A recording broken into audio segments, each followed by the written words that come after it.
अस्सलाम वालेकुम व्यूअर्स।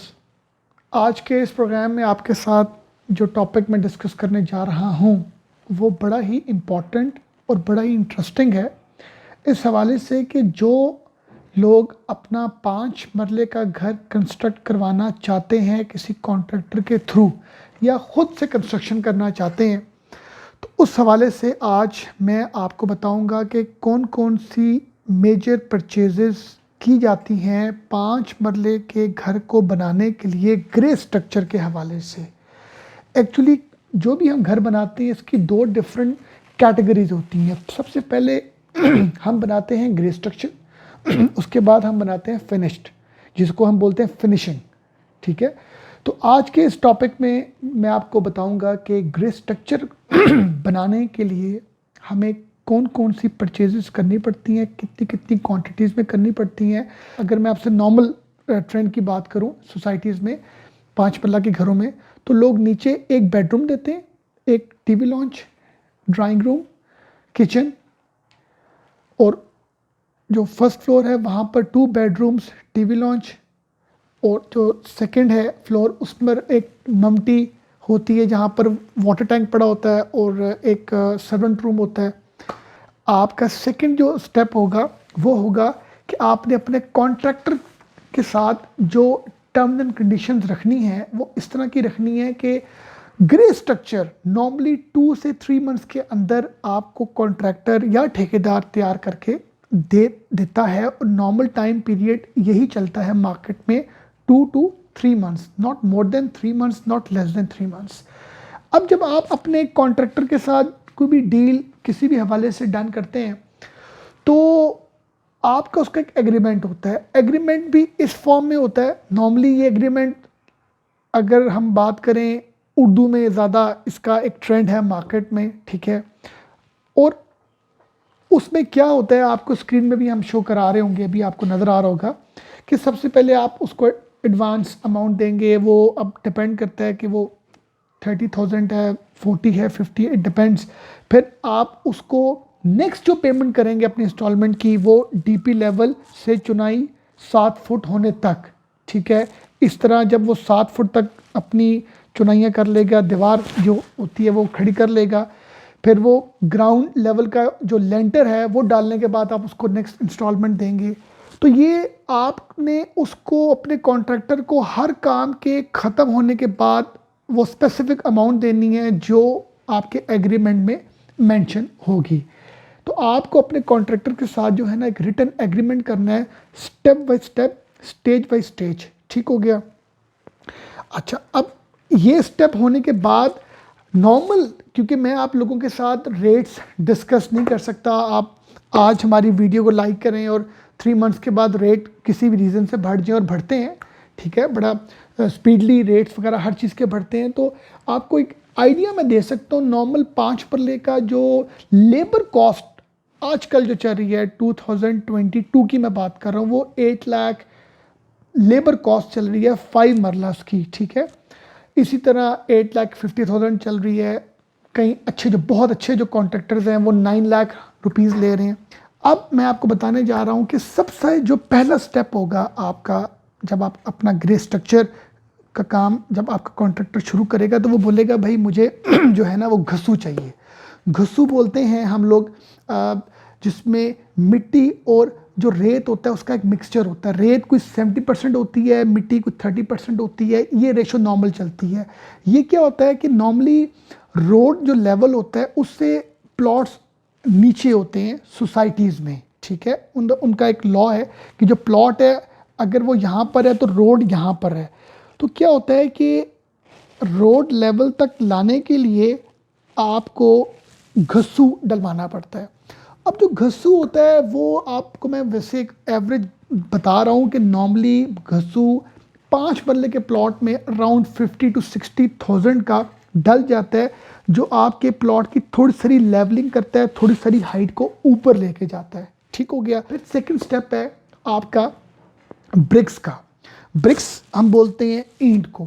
ठीक हो गया। अब इसमें ईंट में भी 2 तरह की आजकल ट्रेंड है। एक फ्लाई ऐश है जो जिसको हम वो सीमेंट की एक आजकल एक ट्रेंड चल रहा है। ब्रिक का लोग कुछ वो इस्तेमाल करते हैं, कुछ लोग क्लू जो ब्रिक है वो इस्तेमाल करते हैं जो मिट्टी से बनी होती है। तो आपने 5 मरला के घर के लिए आपके माइंड में होना चाहिए around 53,000 to 55,000 number of bricks you required for your construction.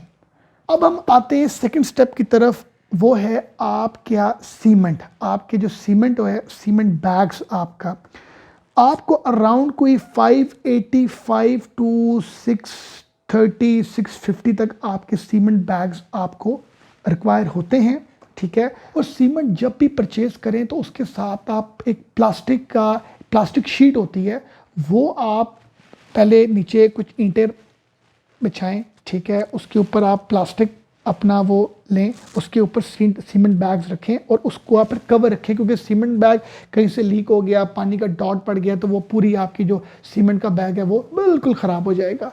तो मैं अगेन बात आपसे वही करूँगा कि आपको बेसिक स्टेप्स का पता होना चाहिए।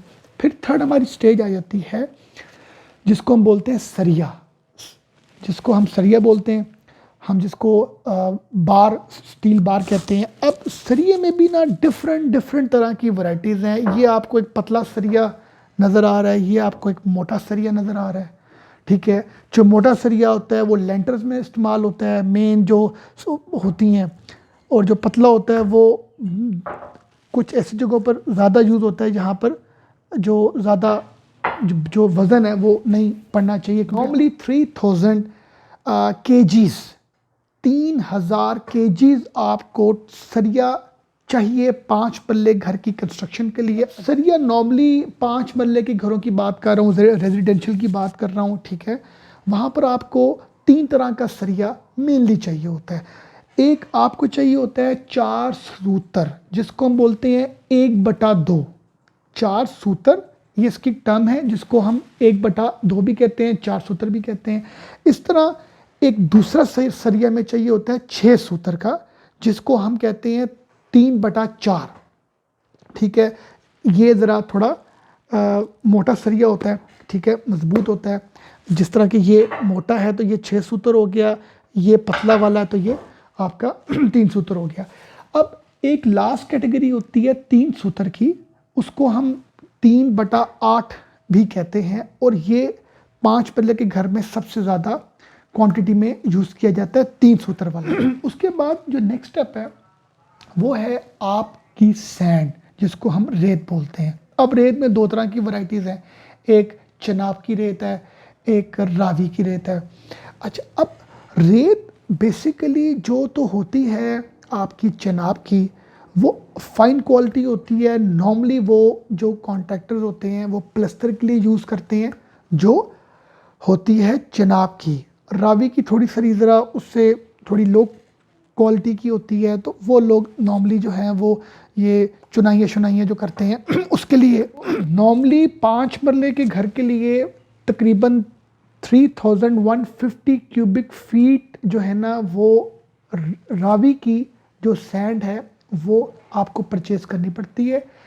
3150 क्यूबिक फीट सैंड आप परचेज़ करेंगे रावी की, और अराउंड 700 टू 750 क्यूबिक फीट आप परचेज़ करेंगे चनाब की, ठीक है।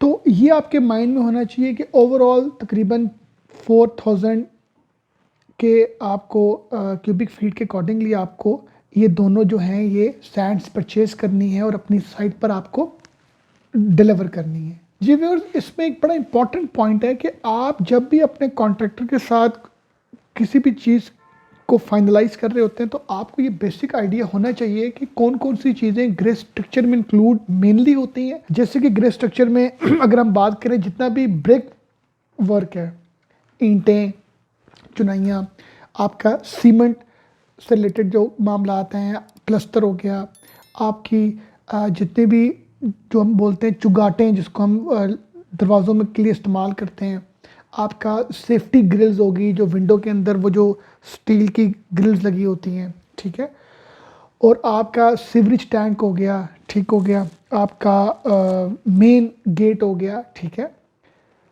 आपका वाटर टैंक हो गया। तो इस तरह की चीज़ें मेनली आती हैं हमारी ग्रे स्ट्रक्चर में, जो जितनी भी चीज़ें जो बिल्डिंग से रिलेटेड हैं, ठीक है। इसके बाद जो नेक्स्ट आपने जो चीज़ परचेज करनी है वो है क्रश, जिसको हम बजरी भी कहते हैं। अब बजरी में भी दो तरह की मेन वैरायटीज़ जो हैं वो कॉन्ट्रैक्टर्स यूज़ करते हैं। एक है जिसको हम बोलते हैं प्लांट, सरगोदा प्लांट की बजरी, और एक है मार्गला की बजरी। अच्छा, जो मार्गला की बजरी है ना व्यूअर्स, वो बहुत बेहतर है। उसकी क्वालिटी कह लें, उसकी स्ट्रेंथ कह लें, उसकी जो कंक्रीट बनाने के लिए उसका जो मिक्सिंग है वो बड़ी बेहतर है। आप ये हमेशा ध्यान में रखिएगा, जो मार्गला की क्रश है बजरी, वो साइज़ में छोटी है, बिल्कुल छोटी है। अगर आप इसको देखें, ठीक है, ये है हमारी मार्गला की क्रश, और ये हमारी है सरगोदा प्लांट की क्रश, जिसको हम बजरी कहते हैं। ये साइज़ में बड़ी है। ये कहाँ की है? सरगोदा प्लांट की, जिसको हम नॉर्मली प्लांट की बजरी कहते हैं, ठीक है। प्लांट, कुछ लोग प्लांट की कहते हैं, कुछ कोई सरगोदा प्लांट की कहते हैं, कोई 11 पुली कहते हैं, अब वो डिपेंड करता है। तो आपको जो तो मार्गला की क्रश है, ठीक है, ये तकरीबन आपको 900 क्यूबिक फीट आपको परचेज करनी है। 900 क्यूबिक फीट आपको परचेज करनी है। कहाँ की? मार्गला की, जो छोटे साइज़ की है, ठीक है। इसी तरह आपको जो प्लांट की परचेज करनी है, ये अराउंड 600-650 क्यूबिक फीट आपको परचेज करनी है अपनी 5 मरला की कंस्ट्रक्शन के लिए। जी व्यूअर्स, प्लम्बर, इलेक्ट्रीशियन, जैसे कि मैंने बताया कि आप जब अपना ग्रे स्ट्रक्चर का काम आपका कॉन्ट्रैक्टर शुरू करता है, तो आपको जो अपना प्लम्बर हायर करना है, अपना इलेक्ट्रीशियन हायर करना है, क्योंकि जो प्लम्बर होगा वो जितनी भी सीवरेज से रिलेटेड लाइंस हैं, जैसे ये सीवरेज की है, ये वाटर लाइन है, उसने वो वॉशरूम्स में के नीचे और किचन के नीचे सारी की सारी पाइप्स उसने बिछानी है। इसी तरह जो आपका इलेक्ट्रीशियन है, उसने भी सारी की सारी पाइप्स बिछानी है लेंटर में और वॉल्स वगैरह में। तो आपको एक बेसिक सा आइडिया देता हूँ कि प्लम्बिंग वर्क में मेन जो प्लम्बर आप हायर करते हैं, उसकी जो नॉर्मल जो कॉस्ट है तकरीबन 5 मरले की, जो वो लेबर आपसे कॉस्ट चार्ज करता है, वो तकरीबन कोई 40 to 50,000 होती है। और उसमें इसका मेन काम होता है पाइपिंग का। ये आप ज़रा नोट कीजिएगा, जिसमें किचन की जितनी पाइपिंग है, बाथरूम की, जिसको हम वॉशरूम कहते हैं, लॉन्ड्री की, ठीक है, और इसके साथ जो है वो जितना भी उसका काम है पाइपिंग से रिलेटेड, वो उसने अपना जो है सीवरेज सिस्टम को कनेक्ट करना है। वाटर जो कनेक्शंस हैं, पाइप्स हैं, जितनी भी, उसने वो सारी की सारी चीज़ों को एग्जीक्यूट करना है, कंप्लीट करना है।